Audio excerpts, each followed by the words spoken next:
Good evening, class. I'm Randal Rakestraw, and tonight we're going to talk about William Bartram and his travels through North, South Carolina, Georgia, East and West Florida.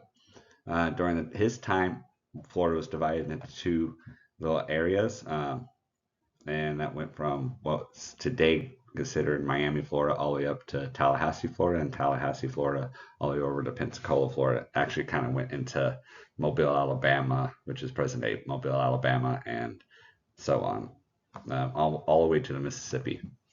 It was all originally West Florida, but then as the states became states, they united to one, and now we have Florida instead of East and West Florida. What I liked about this author was I could relate to him as he was writing about the South. I was from the South. I spent a lot of time outdoors, so this was kind of like a reflection on my past and how he saw the world versus how I see the world. Um, he was talking about these little bugs that fly out and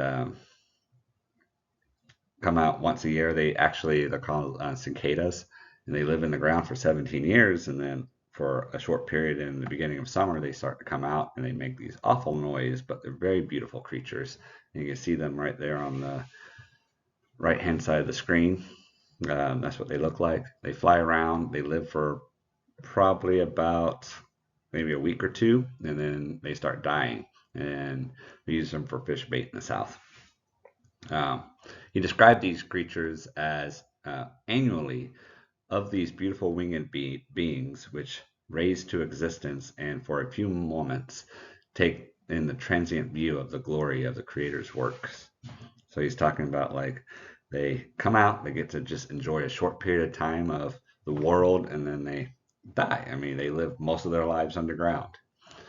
Um, and then he follows into the next chapter was about his trip down the river and how he had to, or he witnessed these alligators and how the alligators interacted with each other. And he got to see a couple of these alligators start fighting. And that's where this next quote comes in about he said, "My apprehension was highly alarmed after being a spectator because he watched them fight, and then once the fight was over, the defeated one swam away, and then all these other alligators start circling his boat, and he had to like beat them off with a stick or a little club in order to keep them from attacking him and trying to make a meal out of him." So he talked about that. And then we roll into after he had gotten his dinner, got his campsite all set up. He had encounters with bears coming into his campsite, and so he had to fire off into the air and warn them or scare them away.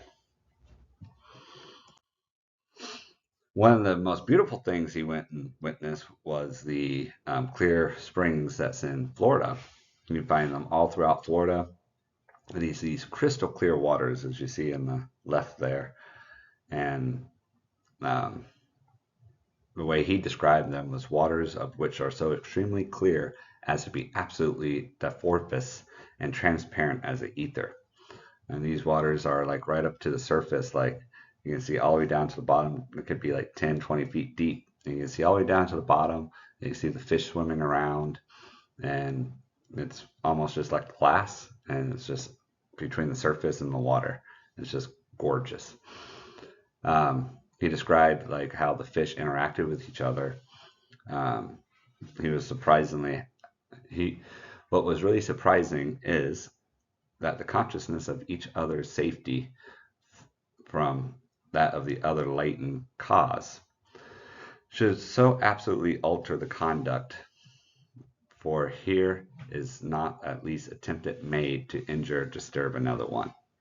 So what he's saying there is like the fish kind of kept in their little groups along with the manatees and the alligators, and they didn't like the water is so crystal clear and beautiful that they just kind of like a time of harmony that all the animals just went in there. They just did their own thing and they didn't bother anybody. It wasn't a place to worry about predators to come in, and it just seemed like that at the time. Like everybody was just doing their own thing, and if somebody came close to them, they moved out of the way so that they didn't interact or didn't cause an issue.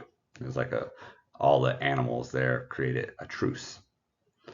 Um, his description and detail into how nature and the wilderness and his experience was beautifully crafted.